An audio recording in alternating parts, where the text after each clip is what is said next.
Adjustment of status. What is it? It's the process by which you become a lawful permanent resident from within the United States, opposed to immigrant visa or consular processing at a U.S. consulate abroad. Adjustment of status for people who are already in the United States and they qualify for adjustment of status, it allows them to get the green card in the United States. The adjustment of status application is Form I-485. It's not a difficult application by itself, as long as you qualify. Qualifying can be the hard part. So the first thing I want to go through are the requirements for adjustment of status. First, we'll look to INA 245A. So INA is the Immigration and Nationality Act, and we'll look at the section for adjustment of status.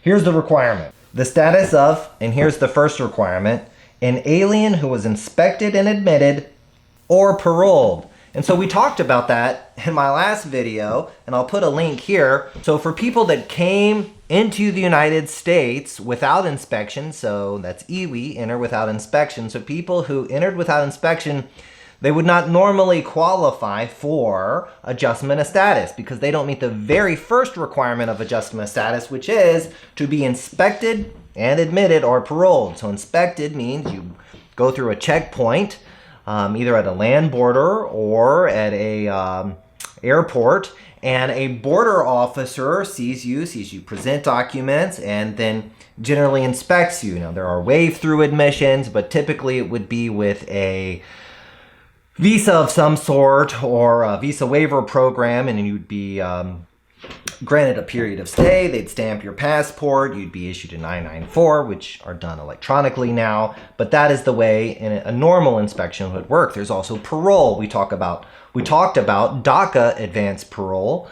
So those people can also get parole. So if they had an EWI, but they later get a parole, then they would qualify for the first requirement of adjustment of status. There's other ways for people to get parole. There's military parole in place. We might talk about that in a future video. But for those people who don't qualify for adjustment of status, they would have to do the consular processing or find some other way to become eligible for adjustment of status. There's also VAWA, so the Violence Against Women's Act. The VAWA self-petitioners, they can also qualify for adjustment of status, even though they don't have admission. There may be other ways to qualify, but generally, the first requirement is you have to be inspected and admitted or paroled. Let's go on to the second requirement. So it says that alien may be adjusted by the Attorney General in his discretion. So that's requirement number 2. You got to show that you're deserving of discretion. So there's an old case that defines discretion. It's a Board of Immigration Appeals case, BIA case. It's matter of Marin. Marin talked about discretion and says that it's just a balancing test. Does the good in someone's life outweigh the bad? And you just have to see if someone has a lot of criminal convictions. Well, do they have a lot of equities in the U.S. to outweigh those criminal convictions, especially if they're old, or they happened many years ago, or there might be other circumstances that might warrant someone still being deserving of discretion. Again, discretion is just it's just a balancing test. Does the good in someone's life outweigh the bad? So that's requirement number 2. Let's keep reading. Here's the third requirement. The alien makes an application for such adjustment. So that's Form I-485. The person has to submit that application. So we'll go through that in a second. It's not a complicated form. It's qualifying for it that can be the difficult part. Fourth requirement, the alien is eligible to receive an immigrant visa and is admissible to the United States. So admissible. There's a whole section in the Immigration and Nationality Act, so that's the INA. There's a whole section in the INA that deals just with grounds of inadmissibility.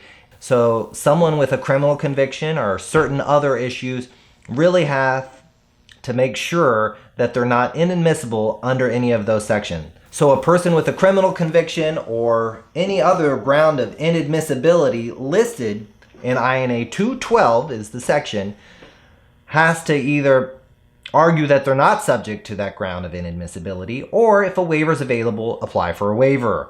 People that are in the United States and accruing unlawful presence, if they don't qualify for adjustment of status, they can leave the U.S. and go try to do that consular processing of an immigrant visa. But here's the catch. If you're in the US and you're accruing unlawful presence, and you've been doing it for more than a year, so you have more than 1 year of unlawful presence, and you don't qualify for adjustment, perhaps because you came in without inspection or don't meet one of these other requirements, if you try for a consular processing of an immigrant visa, as soon as you depart the US, you're going to be barred from coming back for 10 years. That is the 10-year unlawful presence bar. Now, there's a waiver available. It used to be that you could only file for the waiver once you had triggered that ground of inadmissibility. You don't trigger it until you depart the US, so it used to be that the Immigration Service and the consulates would say, you can't file for that waiver yet, you haven't departed, you're not subject to the ground of inadmissibility yet. And then Barack Obama came president, and he said, we're going to let you file for that waiver provisionally. You can file for the waiver even before you leave. And so this is just another way to overcome these grounds of inadmissibility. So anyways, that's our fourth requirement for adjustment of status. It just talks about many of the grounds of inadmissibility. We might cover provisional waivers in a future video, but not as relevant right now. Anyways, the bottom line is you have to overcome grounds of inadmissibility if you're subject to them. Let's go on to the next one. So the last requirement here is an immigrant visa is immediately available to him at the time his application is filed. So that can often be the hardest part about qualifying for adjustment of status is you have to have a visa number. So you have to have usually someone file for you. You could file for yourself in certain situations. So it might be a family member, maybe a U.S. citizen spouse, maybe a U.S. citizen child over the age of 21. It could be a brother or sister that's a U.S. citizen. Those are backlogged often. In many cases, you have to check the visa bulletin to make sure that the visa number is available at the time you file. So you either have an approved I-130, that's a family-based petition. You can also concurrently file those, so you have an approval, or you file at the same time if visa numbers are current. Or an employment-based, so perhaps an employer files a labor certification for you, or you self-petition. You do an EB-2, national interest waiver, or an EB-1A, you're an extraordinary person. Whatever the case, you have to have a current visa number. And that's it. That's the general requirements for adjustment of status. So I want to go through the form with you and we can talk about a few of the things that I think you should pay attention to. But generally, adjustment of status by itself isn't a difficult application. It's the qualifying part that can be difficult. Many of the requirements are easy to meet for most people. Most people will have some way to meet the admission requirement. If they don't, they can look at one of the ways to get it, such as military parole in place, DACA advanced parole. There's another section called 245I, so if someone filed for you or perhaps your parents prior to April 30th, 2001, you might qualify even though you entered without inspection. If you have proof of your admission or you were a wave-through, wave-throughs can be difficult because you still have to present some evidence of your admission. Anyways, that's the first requirement of adjustment of status. We talked about the second requirement, discretion. You got to show you're a good person. If you don't have any criminal convictions, you shouldn't have an issue there. The third requirement, the alien makes an application for admission. That's just completing the form that's required and following the instructions. We'll go through that next. And then the fourth requirement was to show that you're not inadmissible. So we talked about some of those. The chief one that comes to mind is having a criminal conviction, one that might be a crime involving moral turpitude.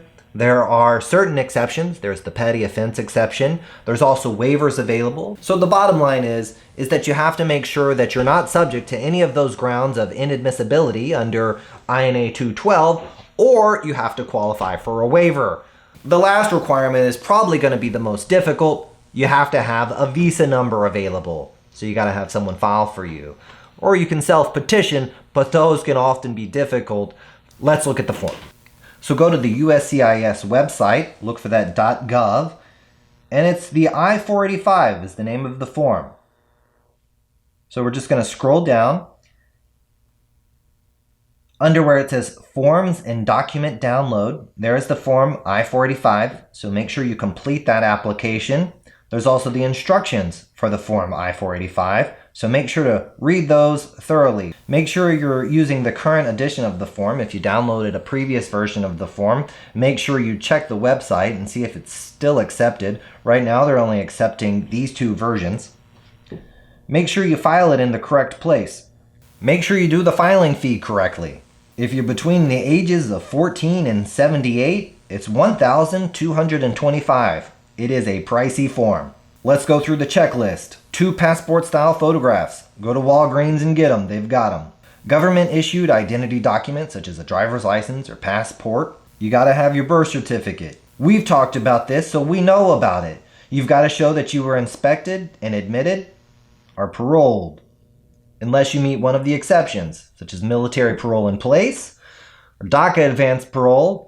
Or here, they talk about 245I. Someone filed for you or perhaps your parent prior to April 30th, 2001. We're aware of that. Documentation of immigrant category. So we talked about that one too. That can often be the hardest part about qualifying for adjustment of status. That's going to be some proof that you have a visa number available. So either a family-based or an employment-based category.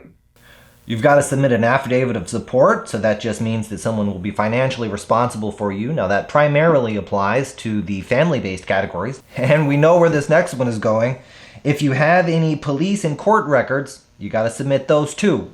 Now the government's going to want to make sure that you're not inadmissible, so we talked about that. And the government's also going to check to make sure that you are deserving of discretion, so we talked about that. Form I-601, so if you do need a waiver, attach that. Form I-212 if you have a previous removal. Now when we're getting into the waivers, the I-601s and the I-212s, you may want to contact an attorney because these can be very difficult sections to parse. There's many different subsections, even under categories for the I-601. There's different strategies. Let's take a look at unlawful presence. We talked about how you can consular process and do the provisional waiver, but there's other sections, for example, the petty offense exception for criminal offenses. There might also be 212H, which also has its own subsections. If your crime is more than 15 years old, there's no hardship required. If it's less than 15 years old, you may have to show extreme hardship, which requires a qualifying relative. My point is that for these waivers, you may want to have legal advice when you're doing them.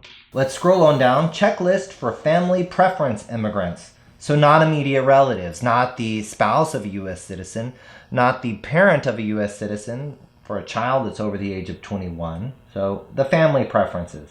So maybe the spouse of a lawful permanent resident, or the child of a lawful permanent resident, or the sibling, brother or sister of a U.S. citizen. Those are the family preference immigrants. So here's one. Proof that you have continuously maintained a lawful status since arriving in the United States. Immediate relatives, it's permissible for them to apply for adjustment of status in the United States, even if they fall out of status. For the family preference-based categories, they don't have that luxury. So they have to make sure that they've timely filed any required extension or change of status and have maintained some status for the duration until they filed their adjustment of status application. So it's just a requirement. You have to make sure that you're in status at the time of filing. You got to be in status to adjust status. The same thing applies for extension and change of status. You got to be in status to extend your status. You got to be in status to change status. And for today, you have to be in status to adjust status. So just make sure. So this next section is about derivatives. So if you're a spouse or you're a child under the age of 21, make sure you have proof of how you're related to the principal. And again, down here at the bottom, it's talking about making sure that you have that visa number. So really that's it in a nutshell. When you send it off, always do a cover letter. Make sure to slap your cover letter right on top of the Form I-485. And as always, make sure you have a cover letter on whatever you send to the government. Make sure you take a scan or a copy of whatever you submit because you want to be able to reference it again later. When you file your adjustment of status application, you should receive a receipt notice. It usually takes a couple weeks to get the receipt notice, and then it could take another 2 weeks or 4 to get a biometrics notice. You'll have to go to an application support center and you'll get your photograph and your your fingerprints taken.